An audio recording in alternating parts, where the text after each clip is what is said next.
back of a linked podcast. Well, what a difference a week makes. Comebacks for New Zealand, England and South Africa, but unfortunately, no comeback for Marc. Marc is away sick this week with a nasty sinus infection, so I'm here with my mate Kyle. Welcome to Back of a Length. Thank you. Very excited to be here. Tell us about your cricket history. Hopefully you know a thing or two. I've been following cricket since I was a kid back in Zimbabwe when they were pretty good in the 90s, thanks to the Flower Brothers. Now live in Auckland, play club cricket down the road, and just love getting into the game. It sounds good. Now, I have been told by Marc to make sure Marc is not being replaced by Kyle, no matter how good you are. Now, I have heard a rumour, Kyle, you have a bit of a Lockie Ferguson story. Oh, I didn't know that you were going to bring that up. I played Lockie a few times. It's always a bit of a shock when you hear or see that he's rocked up. Last year we actually played him and all the cameras came down because he was coming back from injury. One of my first games ever, I played against Lockie and was fortunate to score a 5. Dropped one onto the leg side. Desperate to get off strike, wanted to get to the other end as quick as possible, and he tried to run me out at the bowler's end, missed the stumps, and then beat both his boundary riders. So got 4 overthrows as well. What a great story that is. All right, huge week in cricket. We're going to do a sweep up next. All right, Tom Latham did plenty of sweeps in his innings. We'll get to that soon. But huge news out of Australia. England holding on for a draw in the Ashes. Now, when Marc called in sick, I thought he was still recovering from heart palpitations. That incredible finish. Did you manage to catch it? I did. It's such a good advert for Test cricket. Brilliant. Australia doing pretty well there. Khawaja coming back in with back-to-back hundreds. Heard you're a bit of a fan. I love him. Do you know anyone who doesn't like Khawaja and his story? No, I don't. Can you tell a story quickly? I just think everybody loves to see him come back. He's been out of the side for so long. Always kind of harsh every time he gets left out of the side. But for him to come back at his old home ground, because obviously he's playing for Queensland now, but where he grew up in Australia, scored back-to-back tons with his daughter and his wife on the balcony. It was just great. So good to see. Was great to see. It should have been enough to win. England sticking around for the tail, helped by the rain and the light, but at this point I think England will take anything they can. Scott Boland for Australia really arguing his place in the team, picking up key wickets. But the big question is, can England win in Hobart and make a 3-1 series like our prediction? I'd love to hear what Marc's thoughts are here. I don't know. Hobart's a little bit of an unknown, isn't it? We haven't really seen any cricket there, or Test cricket anyway, for a long time. Obviously memories of New Zealand's famous victory in Hobart, so it'd be great to see, but I still think it's going to be pretty tough for the English side. I think it will be. Next week we will do a huge wrap-up on the Ashes. Meanwhile, South Africa taking a surprising test win over India. Both teams scoring around the 200s in their innings. But South Africa coming away with a win. Marco Jansen taking a 4-for. He will be on our shores later this year. You looking forward to South Africa? Oh, I can't wait. This is going to be such a good clash. I'm so keen to see Rabada on our shores. Adam Markram, Dean Alger, who obviously played pretty well in this test. Can't wait for it. Can't wait for that one. Shadur Thakur taking a 7-for, which is pretty good in his innings, not enough to win. Meanwhile, the Big Bash continues. A lot of debutants due to COVID restrictions. COVID is wreaking havoc in those bubbles. Apparently, I can't brag a Renegades win when the Heat have 10 new people on the field. I'm still going to take it. I can see you rolling your eyes there, Marc. Who's your Big Bash team? Mine's actually the Brisbane Heat. So pretty gutted to see the Renegades get up. You and Marc both support the Brisbane Heat. You guys are killing me. It all started with McCullum, I think. Yeah. But I think a few people. Good to see the Renegades get back-to-back. Didn't follow it up the game after, though, did they? They did lose to another team. I tried to say that was Melbourne Stars that lost, but no, Renegades did lose that one. And also news just in, Chris Morris from South Africa retiring from all cricket effective immediately. A brilliant career. Oh, I didn't even know that. That's news to me. Oh, that's a shame. There's another South African out of the game. Yes, a lot of retirements recently. And that is the sweep. Up next, New Zealand, Bangladesh. Right, New Zealand, Bangladesh at Hagley Oval. That game wrapping up in 3 days after an undercooked performance in the Mount. The Black Caps bounce back big talk of the day was Tom Latham, 252, highest score at Hagley Oval, 9th highest ever by a black cap. Thought he looked a lot more comfortable. Yeah, brilliant again from him. We needed a comeback, New Zealand, really. So to see Tommy leading from the front. A few questions about his captaincy in that first test. So for him to come and sort of shut up the critics was pretty impressive. It was impressive. I was thinking back on that Bay Oval test, and I think the team was just really undercooked. You had them coming out of MIQ, you had Tom Latham coming in as captain, Ross Taylor retiring, you've got Rachel Ravindra, who was basically on debut, Tom Blundell just taking the gloves. It was just all around really flat for them, so really stoked they bounced back. Tom Latham even hitting a few sixes right at the end. Didn't know he could do that. Yeah, good from Tommy. See him in the T20 squad soon. Yeah, can't wait for that. Conway, 109, continuing his good form. I did notice you don't see Conway looking filthy too often, but run out, or he looked a bit angry. Yeah, he did. Again, this guy just runs scoring machine. Who can stop Devon Conway? Hopefully no one. I cannot wait to see him against South Africa. I've been Yeah, harping brilliant. on this every single week I bring this up, but soon we will see Conway playing South Africa, his old nemesis. Meanwhile, Tom Blundell coming in with a nice cameo of 57, back on form. There were some question marks around him at the end of the Bay Oval test. I'm not surprised to see 57. New Zealand, 521 declared. Then Bolt and Southey came in and thought, nah, let's get this over and done with. Bangladesh all out for 126. Bolt, 300 test wickets. Yeah, outstanding. Our version of Broad and Anderson. They're definitely climbing up those wicket tally lists. So, yeah, again, as soon as the ball starts moving, and pretty good record at Hagley Oval, both of them. So, once that ball starts moving, pretty unplayable. Yeah, definitely was. Yasser Ali and Hassan Ali putting on a partnership to try and get Bangladesh to a better total, but eventually falling. They were bowled out right at the end of day 2, so day 3 New Zealand, enforcing the follow-on. A couple of nice starts, actually. Players getting into the 20s and 30s. An incredible 100 from Lytton Das. He looked really good at Hagley Oval. Yeah, I think it was really nice to see the appreciation from the Hagley crowd as well. Everyone knew that they'd seen a pretty battling knock against good bowling attack with a moving ball, and not the easiest pitch in the world either. So I really enjoyed the respect that he got from that crowd. It shows they know what they're doing. Crowds have been incredible across both tests. Now, Neil Wagner was on fire, though. He went wicketless in the first innings, so he came in taking 3 wickets. Jamieson with 4. Side note on that, did you know Jamieson has again been fined part of his test fee and another demerit point for sending the bowler off too aggressively? Yeah, I think something to do with a few choice words as well. A few choice words. We won't repeat them here, but he does have to watch out. That is his 3rd strike in 18 months. Wow. He needs to pull himself in. But the big news at Hagley Oval, Ross Taylor's final test. Going out, applause on applause, 112 matches, highest equal with Daniel Vittori, 6,755 test runs. What are your thoughts on Ross Taylor, if I give you 1 minute? I'm sure you guys have some content coming up about Ross. He's been such a big part of our test side from when we were pretty terrible at Test cricket. A few games I remember South Africa actually, funnily enough, bowled out for about 42 or something like that, 47. But he's been through all of that. He's had the captaincy. He's had the captaincy taken off him. He's been our best batsman. He's been our senior batsman. He's scored runs when everyone's kind of counted him out and starts talking about him being dropped.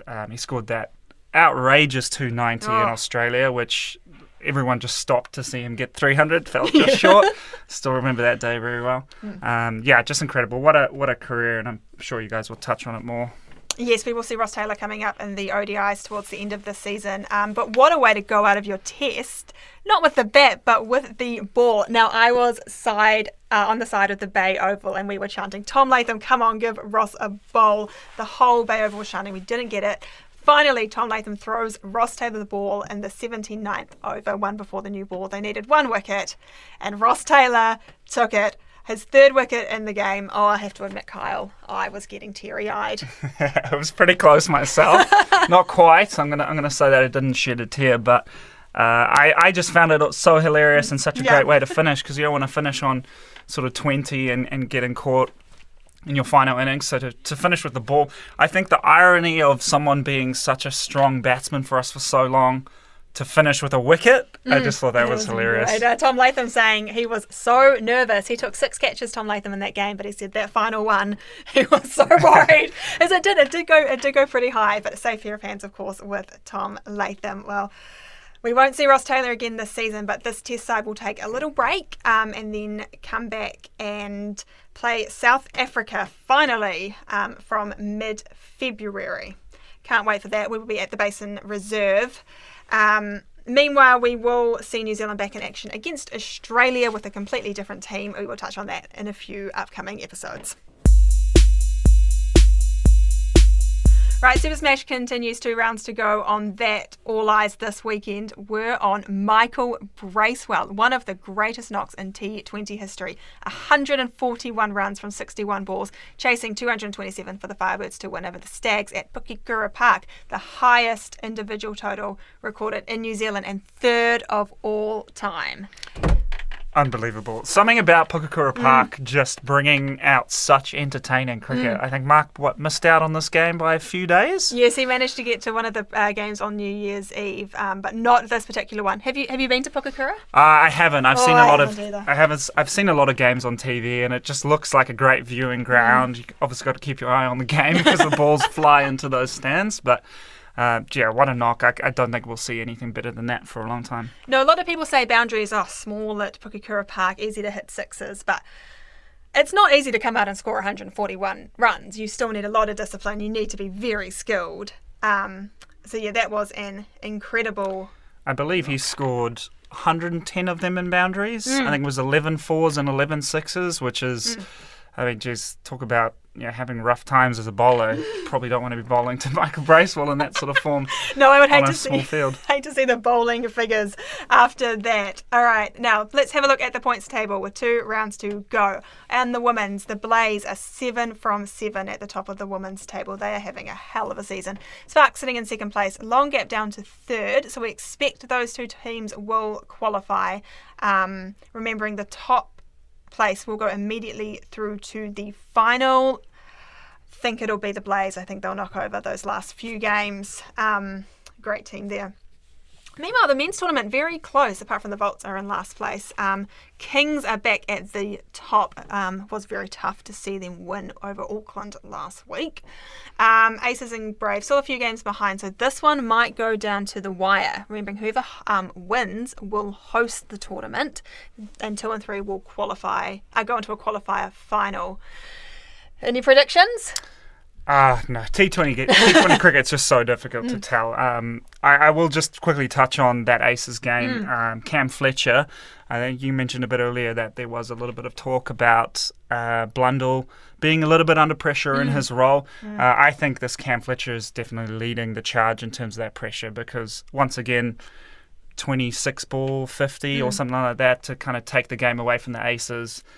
His ability to close off the innings and so tidy behind the stumps. I think we'll see him definitely going up a level pretty soon. Yeah, well, it's good to see the Kings take that win, even if we are Auckland supporters, remembering that Nichols and Henry had left the camp to go back to the Black Caps, so they had a different team from earlier in the year.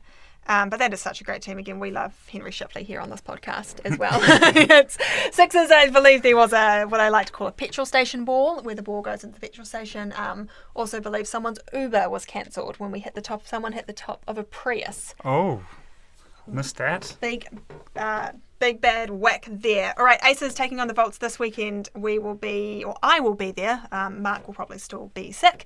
Now, hopefully we will see Michael Rippon's here in the flesh. Rippon struggling with a few injuries lately, but hopefully Kyle, hopefully he will be there and I will see his beautiful lock of hair. Yeah, even if he is still injured, maybe he'll be roaming around the boundary good ground there to see the players up close. I'm not really all that into seeing people's hair, funnily enough. I don't have the lock myself, so but hopefully you get to see him. He'll be carrying the drinks if he's not playing, I'm sure. I hope so. I do love him so much. All right, that is the Super Smash. We will bring you all the action next week as it comes down to the final few rounds. Right, time for my favourite segment, Kyle. Hopefully you're familiar with this one. It's called the First 11 of the Week. Yeah, we've definitely wasted a few hours at work looking at this book. We have I'm excited to see what you've got for us today. All right, well, I thought with Marc bowing out on episode 9, not turning up, I thought I'd look at a First 11 of players that were injured too soon. Oh, okay. A few come to mind pretty quickly. So in at 1, we have Michael Paps.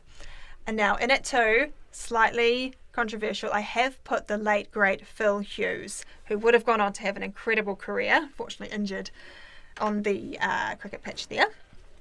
In at 3, we have Nari Contractor. In at 4, Daniel Flynn. At 5, Ryan Harris. At 6, Corey Anderson. That was a real shame when he got injured. Still remember his Queenstown. Yeah, that's right. Apologies. Saw a lot of highlights during this Queenstown game the other day. Yes, but injured too soon now over in the USA helping cricket there. And at 7, we have Mark Boucher taking the gloves. And at 8, Shane Bond. Yeah, I knew he had to feature at some point. Get him in there. So had a great career, but I think he could have been on the all-time great list if he hadn't been so susceptible to injuries. 9, Alex Tudor. And at 10, we do have Adam Milne, although he is on a comeback. Adam Milne Part 2. I think he's gone down a pretty similar route to Pat Cummins. So a lot of back injuries early in his career. Now starting to find a bit of a period of consistent cricket. So not sure. You might have to replace him at some point. Well, he is in another First 11 of the First 11 of comebacks. You're allowed to be in as many First 11s as long as you fit at the time of doing it. And at 11, we have Simon Jones. So First 11 of injured too soons, potentially a First 11 of comebacks coming in. Now, that is our podcast for the week. But before we wrap up, Carl, you were telling me you have a story involving a cricket ball and a motorway. Yeah, so no, I thought the question at the start was going to be about a bowling story. So I thought, can't think of too many. Fortunately, I haven't been on the bad side too bad, but there is one time that haunts me. Anyone who knows Grafton Cricket Club knows Victoria Park, and being in the city centre, it's got a pretty massive 4-lane overpass. And if you've driven over there and looked down on a game of cricket, they look like a bunch of ants. It is a long way away, and unfortunately, I had the dishonour of being smacked onto the motorway. I thought you were going to say you hit the ball on the motorway. No, my own bowling got hit on there. Oh, Kyle. Yeah, definitely a few sleepless nights hearing the laughter of my teammates as that ball hit the concrete and bounced over the other side. Yeah, not a good time. Not a good time at all. Well, thank you so much for coming on the Back of a Link podcast this week at such short notice. If you liked Kyle, hopefully not more than Marc, but if you did like him, we are over on Twitter at Back of a Link with an underscore, or on Instagram at Back of a Link. Let us know your thoughts on a co-host. Should we make this a trio? I can hear Marc rolling over and getting really grumpy and glaring at me. No, he'll be back next week. We need to hear his thoughts on the Ashes draw. So yes, we do need to hear those thoughts, and we will let you go. Well, we will take you out with a wonderful Ross Taylor chant that was recorded down at the Bay Oval. We will see you next week. We love Ross. We love Ross. We love Ross Taylor. We love Ross. We love Ross. We love Ross. We love Ross Taylor.